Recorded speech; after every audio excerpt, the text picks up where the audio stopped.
Hello, everybody. How are you doing? I am going to give people a chance to log on because today I'm just starting right out the gate. This is a new series. It is called People Always Ask. The reason I say people always ask is because people do always ask me the same questions. I am a mental health therapist. I work specifically with people who have complex trauma and anxiety issues, but obviously I know a bunch of random stuff about coping and relationships and all sorts of good stuff. And so today, because this is such an important thing and it's such a big deal, and especially in today's society where people are so anxious and overwhelmed, we are going to ask the big question, which is people always ask me, how do you set boundaries? And I don't just mean like boundaries in relationships, which is where most people go kind of automatically in their mind, but like boundaries with your job, boundaries with a activism group, boundaries with friends, boundaries romantically. For a lot of us, we don't even really know what a boundary is, let alone how to enforce one and know what a good one looks like and how we would even start.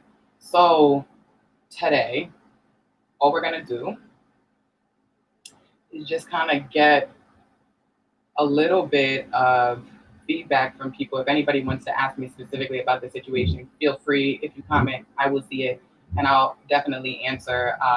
But let's just start with the basics. So, if you have a quote unquote boundary issue, then that means that it's hard to kind of tell the difference sometimes between your stuff and other people's stuff, right? What they want and feel about you and what they want from you and what you feel about yourself. So for some of us, because we're sensitive to what people feel, boundaries can be really tough. And for others of us, because we're really protective of ourselves, those boundaries can be tough too. So the bigger question is how would you even know when to set a boundary and what is it? So first of all, let's start with the basics. Boundaries are in your body. They live here. They're not some external rule that your friend can tell you about. They're not coming from a book. There's no specific thing that it's not gonna work the same way for every single person in every single body. We all have different experiences, which is great because that means that some people will need some things and other people won't. And so when we're interacting with systems and jobs and people, the first clue that we're not feeling good is going to come from how we feel in our body, right? It seems pretty obvious. Things that aren't good for us usually feel bad. And it's such an obvious thing. But moving towards things that make you feel better is actually a good idea. Despite what anybody might tell you that, you should push yourself to excess, you should do more than you can kind of handle. If you start feeling in your body like something about this doesn't feel good, that's a time to set a boundary up, right? And so a boundary isn't a rule for somebody else. So that's number two. The first thing is boundaries are in your body. You'll feel it when you hit a boundary. You'll know because you'll stop feeling normal and start feeling kind of worse, right? It's so simple. I feel worse now. So obviously somebody kind of violated a boundary for me. That's how you know. That's how you start setting them up, right? So let's say I took a trip to Atlanta and my friend that I was supposed to meet over in Atlanta ends up canceling plans on me. I make alternative plans and then they expect me to show up the next day, at the next thing, and I feel uncomfortable with that. Something in my body feels weird about them canceling on me and then going the next day, right? There's just something in my body that feels weird about it. And so a boundary isn't telling your friend, well, you violated my boundary by not coming yesterday. That's actually just telling people about things. You can feel that, right? But so what? And this is where the boundary rule number two is it's not a rule for them, it's a rule for you. So the first thing is that if you feel bad because somebody didn't do something or because something didn't happen, let's say you're at work and you feel like, oh God, like I'm working too much and I feel uncomfortable with it, right? Something in my body is telling me that this isn't great for me. Sure, right? So rule number two is now I need to make a rule for me. When I feel like something unfair happened with my friend, what makes it better and what makes it worse? Better and worse are feelings in your body. They're not guessing games, right? So if that day when I was stood by my friend in Atlanta, what made me feel better was to make alternative plans with other people, to make sure that I got out of the house, to try to make sure that I really make sure that I felt good about myself. And that's giving me a sign, right, that I should make a rule. This is a boundary. That if people start to get into this space where I feel like, oh, I'm kind of being taken advantage of, I'm showing up for them, but they're not showing up for me. That's naming what that feeling means, right? Shit. So I felt bad. What does that mean? Maybe it means that I don't like when I put in a bunch of effort for someone. I flew all the way out somewhere and they don't really seem like they're making a lot of effort for me. So when that happens, when I put a lot of effort in, because I love to put in effort to help my friends, I want to do that thing, and then I feel let down, my rule for myself, my boundary for myself is I'm not going to keep going deeper and deeper into doing things for that other friend. I'm going to start doing things for myself now, right? Because that made me feel better. It makes me feel better when I do things for myself after somebody that I've been putting a lot of work into doesn't really give me back what I was giving in, right? And so we can expect somebody to give us what we give them, but what's fair is that we set a boundary up, right? I wanted to let if you don't give me what I need, that's fine, but I'm gonna pull back a little bit so I can take care of me, because I can see, right? I want to set us up for success, and I don't want to depend on you to sort of do more than maybe you're capable of really giving me. Maybe you're busy, maybe something else is going on. So my boundary on this is I just kind of made a rule, right? I make a rule that I don't keep going deeper and deeper and trying and trying and trying if I haven't really seen that maybe I'm that important or I'm prioritized by that person. So in a job, for example, this is something that's coming up in the quarantine a lot. People are working all day because they're at home. And so boundaries would say that somewhere in your body as you're working, you're actually going to start to notice that you don't feel like yourself anymore. Something's going to happen. Maybe you're feeling like you're crying randomly. Maybe you had a panic attack at the end of the day. Maybe something happened, but your body is going to tell you, hey, we're working and we actually do not feel the same as we do when we feel like safe. That's what I would call when you feel like when you feel okay in your body, we call it safety. And so if you don't have safety anymore, what starts to really become difficult to do is to be yourself, to kind of show up the way you want to show up. Because what ends up happening if you don't set boundaries is there are consequences. And so this is how we would negotiate with relationships and setting boundaries with other people. We don't go, you have to do this because that's my boundary. You have to do that. That's not, we can't control what other people do. Wish you could, but you can't. Sometimes I'm glad you can't, right? Because sometimes if we got what we wanted, we'd be in trouble. So really, what you can control about a boundary is what you let people know. Rule number one, you can feel it in your body. So you got to be able to name, what is it that just happened?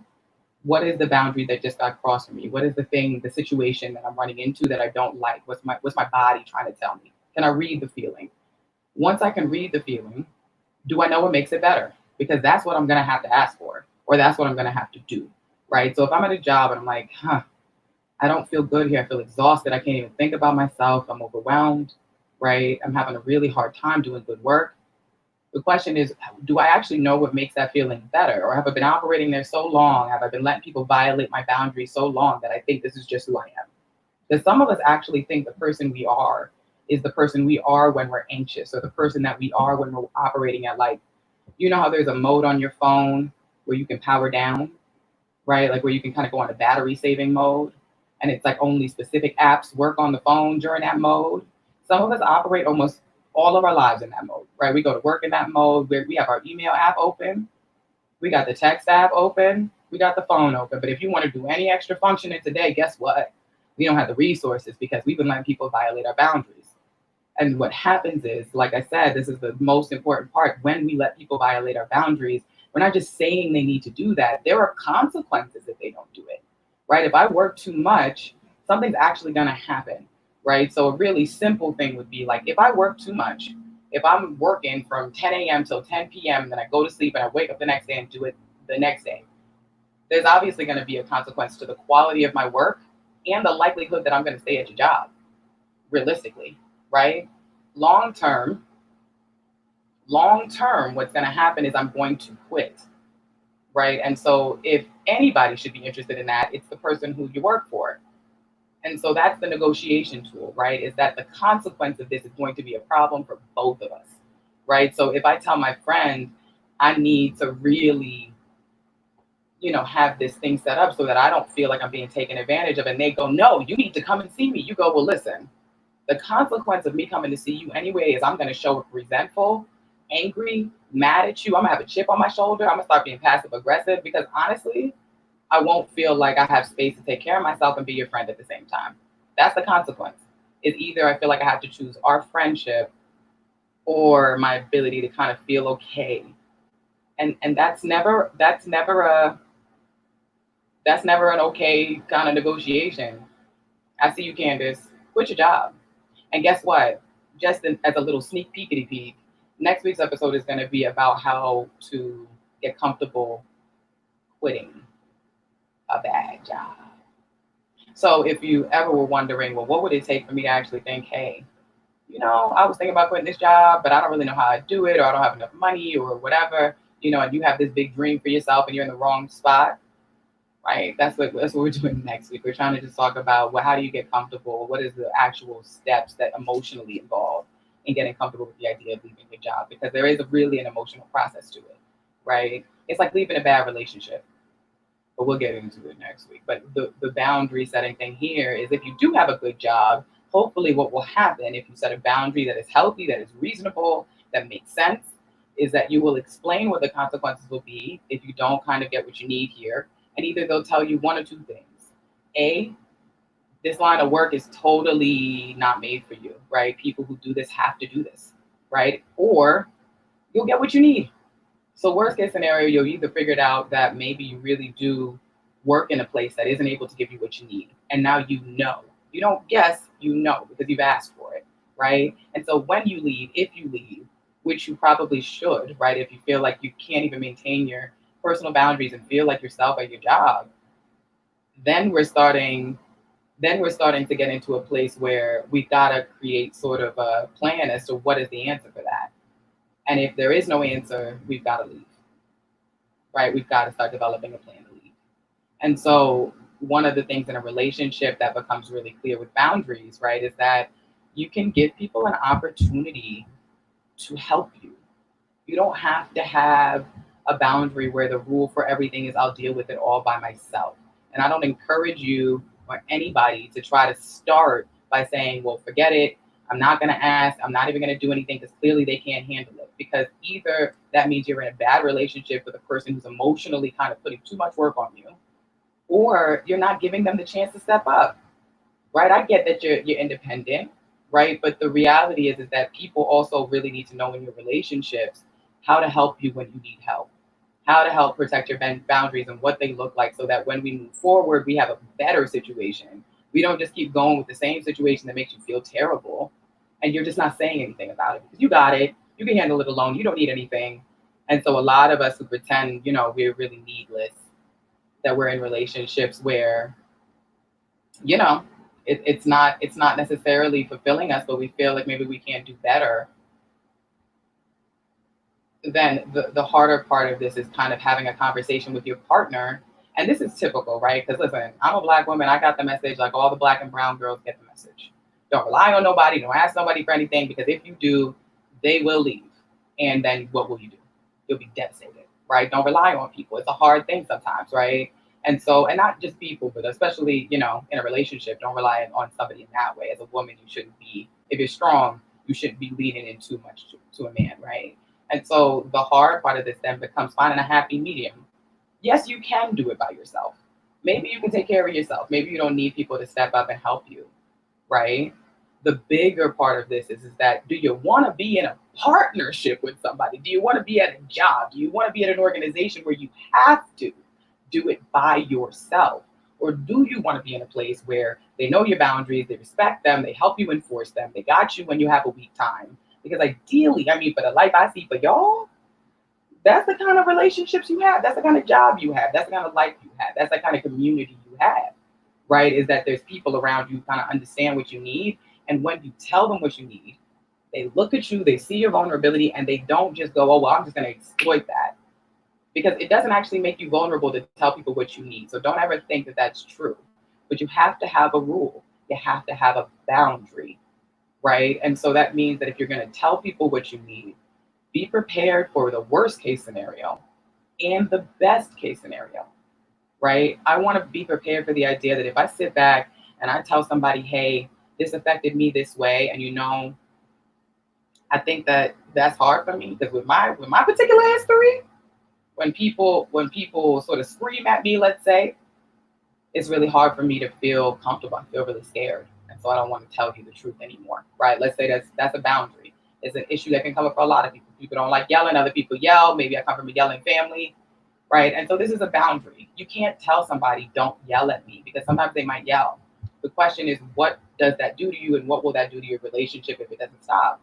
And so, what the negotiation tool, the kind of empathy piece that's there, is that you matter. So maybe if you told people your emotional experience, it would matter to them if you matter to them.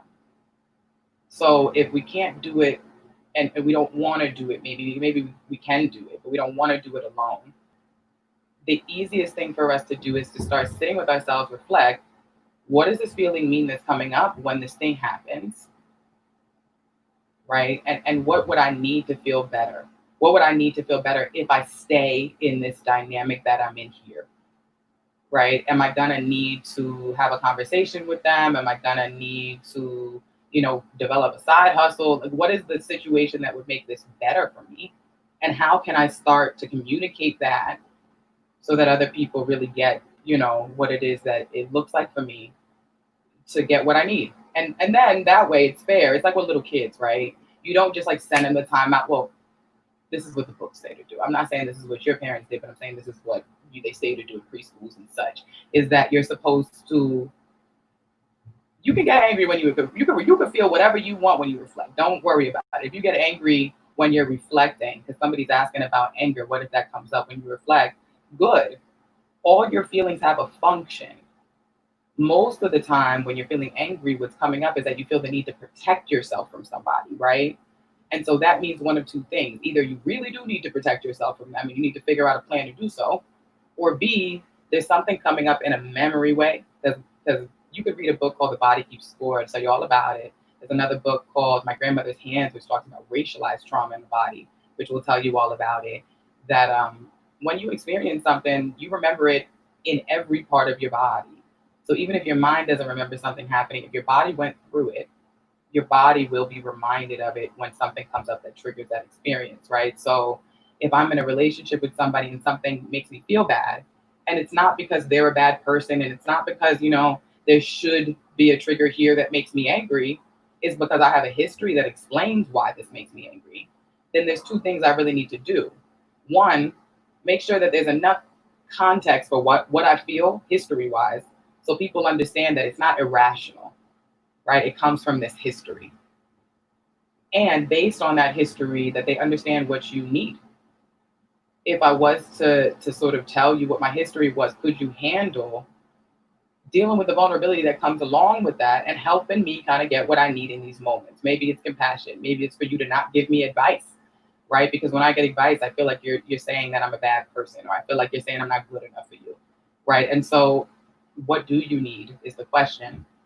And when you give people space like that, because what I'm going to challenge you guys to do if you get nervous when you're asking for things that you need is not to over explain, but to just sort of feel your feelings, feel whatever you're feeling, and tell the truth. That's it. It's like a resolution tactic. Feel what you're feeling. You don't have to say it with the full fury of the anger that you're feeling it, but feel what you're feeling. Name whatever it is that it seems like it is that's coming up for you. And try to figure out how to name it to someone else if you need to. You don't always need to, right? Because maybe you've decided that America's violating your boundaries and you just want to get the hell out of here. That's fine. You create that rule. If you live in a country that makes you feel unsafe and you want to leave, that is a boundary you have every right to set up. If I feel unsafe in the country I live in, I won't live there. That's an example of a boundary. So all we're talking about is if then rules, right? So once in my body, I don't feel good because of whatever reason, whether it's because of my history or something that's going on right here, right now in front of my face. Can I name what I'm feeling? Do I know where it comes from? What does it mean, right, about this whole situation that I'm in right now? And if I was to name it for somebody else who maybe I'm in relationship with, just name the feeling. Could they step up and see my vulnerability? And here's going to be the hard part, guys. I don't want you to try to say the vulnerable feelings, because underneath anger is protective, right? So it's secondary. It means it always comes after a more vulnerable feeling. I feel unsafe, then I feel angry, right? I feel like you threatened something that I love, and now I feel angry because I feel scared. It's a secondary emotion. It's not the first thing that happens, which means there's two things happening. One is you want to protect something, and two is that there's a more vulnerable feeling underneath it if you don't. And you can communicate both. And what I encourage you to do is to show people in the way you're saying it your vulnerability, not just to say, yeah, and I'm sad, and when you do this, da da da da, because do I look sad? I'm sad. Okay, this hurt me. Do I look hurt? Do I look sad? Do I know what the facial expressions are for? Where when it comes to the vulnerability that maybe somebody told us what you crying about when we're little, do we know what the point of that crying is? Because when we see it in other people, sometimes it's easier to see in other people than in ourselves. We can kind of tell it makes us feel bad. And it's not to say that you want anybody to feel bad and you're manipulating them into it, right? But the reason that they feel like that is because they care about you. And so when people care about you, you want them to see the vulnerable moments that they could step up and take care of you if you need them to, right? So when you're communicating it to them, that if they can, not only do they hear the words, but they see the feeling.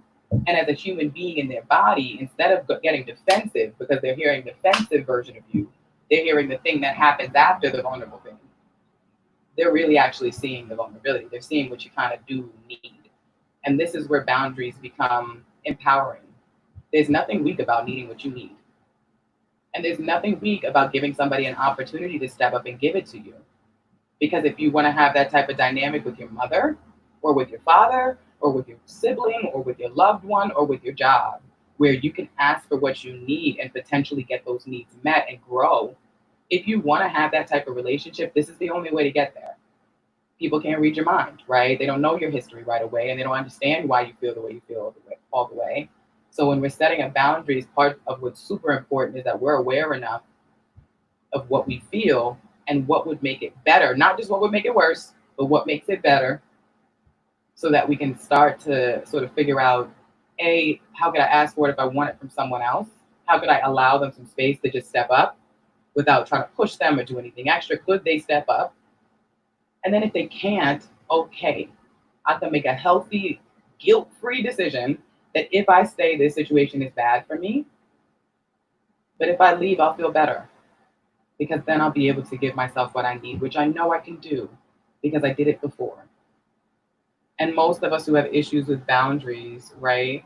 We can take care of ourselves. We're just doing extra work trying to take care of other people. And so we just sort of don't see it. We don't see our strength in being able to take care of ourselves because we're judging ourselves through their eyes. And that's why I say that's a boundary issue. When you can't tell the difference between, hey, you're mad at me and I'm mad at myself, that's a problem. What they think about you is not who you are. You are who you are. You're doing what you're doing and you know the truth, and your feelings are facts. They are not some opinion you have about yourself. If you feel something in your body, that's a fact. I can't say, no, you don't feel that. You definitely do. And so if you don't feel good, try to sit down and think, well, what's the function of this feeling? Because it's trying to protect me. If it's trying to protect me from something, what is it trying to protect me from? Because I'm not just having terrible feelings in situations where I feel safe. That isn't the way that it works. Terrible feelings come out of feelings where you don't feel good. Does this work for Caribbean grandparents? Nah. Nah. I'm just kidding. It might work for your grandparent, but let me tell you something. This is how it works. You you will be able to share that you might have a boundary with your grandparent. And listen, a lot of us have grandparents who have been through worse things than we'll ever know about. So we got to give them leeway to say maybe they're doing the best they can, but we want to set this relationship up for success. And so your boundaries then go in the other direction, right? Where it's like they're not going to be able to step up and give me what I need. What is my individual rule for how I'm not going to get overwhelmed interacting with my grandmother? I mean, really, right? I mean, a lot of us have people in our families who are very stubborn or think the way that they think and have judgments of us. And the question is, how deep am I going to get into the part of this relationship that feels worse than how I normally feel? And how much am I going to allow myself to give myself permission to actually say, hey, I can only control so much. Let me set up a rule here that when I start feeling a certain amount of crazy in this dynamic with my grandma, that I get out of here and I take care of that energy and I soothe myself, take a break and come back when I can kind of handle this energy again. Because it's your family. You can't choose your family. Which is always why I say the chosen people in your life should not repeat the trauma habits and the early life, traumas and problems that you had. Choose healthier people. Choose people who can step up. If there's other people in your life who can't, you especially need to be making sure that the people who are you're choosing, your community that you choose, and the spaces that you choose to go in, are able to meet some of your needs. Because if you don't have a safe haven at home, and you don't have it with your friends, and you don't have it at work, then absolutely you're not functioning as the best version of yourself right now. There's just no way. There's just no way.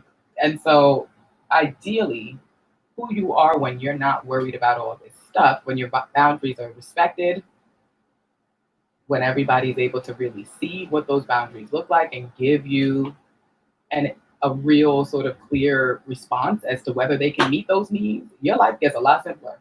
Whether to stay or leave gets simpler, whether to really stick in a dynamic and fight it out, or to just kind of get out of the argument and go soothe yourself gets clearer. The more you start getting used to sort of naming what is it that comes up, what does it feel like, why is it that I'm sort of feeling that, the easier your life gets to navigate. You'll spend a lot less energy trying to do these manipulative back things so you can get what you need, because now you can just do it. Now you can just ask. There is no shame in trying to function as a version of you that's not emotionally crippled. So just try to keep that in mind. If you're at a job that emotionally cripples you, if you're in a relationship that emotionally cripples you, right? Just something that doesn't allow you to function the way that really you should be able to function, right? If you're in a place where it's really just holding you back from growth, then you're not in a good situation where you're able to sort of fulfill your potential at all. Because now you're going to have to function in a defensive place where you feel like you got to protect yourself on top of trying to fulfill all these other things. And it is not easy to dream or think about possibilities from that place when people are all over your boundaries and you feel like you're not safe and there's nowhere you can go and get your needs met. The world is not a great place when you don't have good boundaries. It's very overwhelming. And so, one of the things that I encourage all of you guys to keep in mind in all of this is that boundaries are in your body. You do not need a guidebook. You don't need to ask somebody else, right? So, please just keep in mind that when things do not feel good, that means typically that you are not good. And so, you need to start just simply sitting with yourself for a second. And if there's nothing else you can do for yourself, is to start to notice what makes you feel better, not just what makes you feel worse, because for survival, we'll always notice what makes us hurt and what struggles for us, what makes it difficult to survive. We will always notice that. Our brain and our amygdala, our little lizard brain, as they call it, will always notice danger. It will always notice threats. So you don't have to work at that.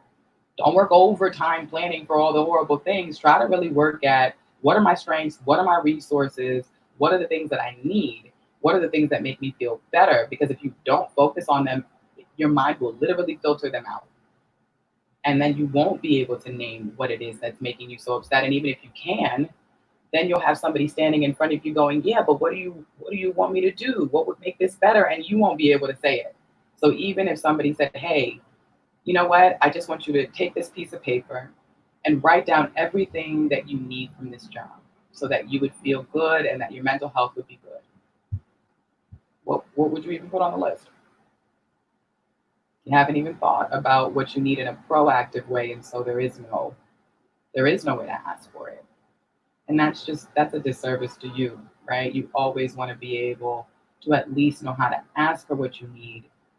Should it be available in a place that you want to stay, right? And if you can't get it, you want to be clear with yourself that you couldn't get what you needed. And not that you're just making some huge mistake and that was the perfect person for you. And what if you were wrong? Well, it's a lot more clear when you figure out that it isn't what you wanted, it's what you needed. Because if you didn't get it, there would have been something about you and the relationship that would have seriously suffered. Or there would have been something about you and that job that would have seriously suffered. Or you in this country that would have seriously suffered. And if that is the consequence of something that you're going to seriously suffer, show up differently, be a worse version of yourself, that consequence is something that you always should be clear with yourself about.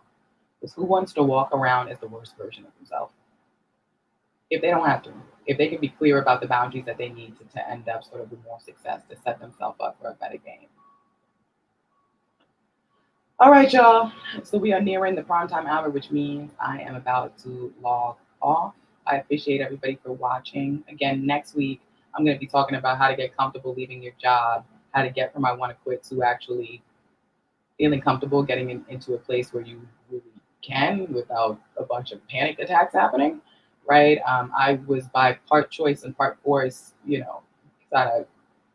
kind of got out of my job. Not because they forced me. I don't want to make it seem like that because my life was a little hectic and my job was also hectic. I had to make a choice sort of to keep my mental health together. And so I'm just going to help you the way that I help a lot of my clients who are at the same crossroads try to figure out A, is my job oppressive? Big question. And B, if it is, then how do I start to really figure out a way that I feel comfortable with? Not just saying, hey, I hate this job, I need to quit, but really getting out of there, right? And what does that mean in terms of a real emotional journey? I miss you guys back. That's why I wanted to make it clear. I miss my old job. You just, there's only so many cards you can handle at once in your hands. Queen, I'm gonna help you. Don't worry about it, but you got this. And especially if your issues are financial, you're a financial expert. So I'm drawing a tarot card for the end of this just because like that's a thing that I started doing that's been pretty handy. And so the card that I'm drawing, I'm gonna just do this at the end of these just because like it's better than me trying to give you a takeaway message. I figure whatever card comes up, it'll be good enough. So the card I drew is my dark transformation card, which means that, and in our boundary lesson, this is particularly interesting and apt in terms of a card. Dark transformation means that you're going through a change. It's a needed change, but it's hard, right? And it's hard to keep boundaries because when you don't do what people expect you to do, when you change the status quo, when you start asking for what you need, guess what happens? You get pushback because you're not doing the thing that you normally do. And so I want you to be a broken record with it. I want you to keep in mind that even if it feels unpleasant, that the payoff is that if you end up losing a relationship trying to set a boundary, you don't need that relationship. And that you'll end up with a better one where your boundaries are actually fully respected, right? Like, and if you're in a situation where you are not enforcing boundaries, that you gotta really think about, is there a way for me to do that in this dynamic? Because of course there are ways to know people differently, and sometimes, it's nobody's fault and we'll get busy blaming everybody and it feels terrible. But the real issue is that they don't actually have the capacity to meet our needs, right? And so it's nobody's fault, but we do have to really sit with the fact that if it's our need and our boundary, then we got to make sure it's enforced for us, because we're just trying to make sure that we get to stay us and get to stay healthy and get to stay, on the road to seeing possibilities for ourselves and seeing our strengths and being the version of ourselves that we can show up and love people with and have compassion with, instead of the versions of ourselves where we don't get what we need and it ends up that we're less kind of pleasant, where we're more irritable, or we're more appeasing, but at the expense of actually liking ourselves. Those are all areas we can go when we don't feel good, but they're not good areas to go, right? Because we still won't feel good. We're not actually going towards safety. We're just going towards coping, which isn't terrible, but it isn't exactly thriving now, is it? So I will leave you on that. Even a dark transformation can lead to a really, really good chapter. So if you guys are going through some losses right now and you're starting to realize that maybe they were needed losses, even though they were hard losses, I hope for you, right, that in your next relationship, you're able to ask for what you need and get it. I hope for you that you're able to set your boundaries and people are able to see them and see your vulnerability and not take it as a sign that you're weak, because you certainly aren't, but that you're self-aware and emotionally intelligent. All right, y'all. So I'll see you next Thursday. And I hope you enjoyed. And I'm going to go ahead and try to throw up a little banner so that y'all know, put that little scroll on. If y'all want to go and watch this after this is over, the recording will be up on YouTube. It'll be up on the Facebook for Young Boss Media. That's where it will live. And so if you got some friends that need to learn how to set some boundaries up, or who maybe don't realize that their boundaries are even being violated, and you kind of want to kind of remind them that if they don't feel good, there's a message coming from their body that they are not doing well, please share this with people, because This is not a lesson that comes cheap. Most of the people I'm talking to who hear this from me, they hear it because they are distressed and paying for therapy. So take it for what it's worth, and please, really enforce your boundaries, and especially in a system that's oppressive, right?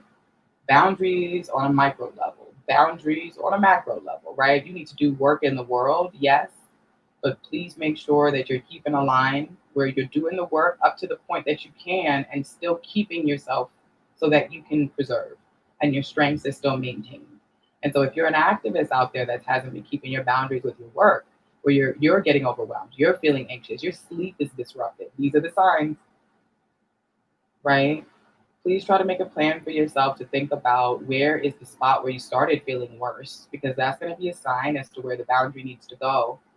And when you start to feel like that again, what will make it better? What's the rule you're going to make for yourself so that your work doesn't consume you to the point that it depletes you and burns you out? And then the world doesn't have you as a resource. We need you to set up boundaries with your work so that you can keep doing it.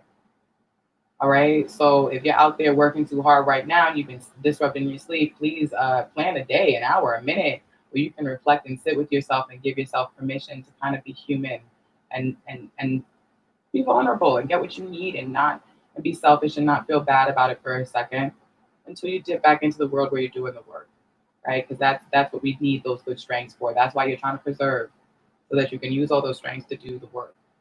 When you reach your capacity, go take care of yourself, set your boundaries, ask for what you need. That's all we're trying to do out here. So that's how you do it, folks. That's how you set boundaries, right? And so the dark transformation card at the end just means it ain't always easy, but it's always worth it. Have a wonderful weekend, y'all. And I'll see you next Thursday on People Always Ask.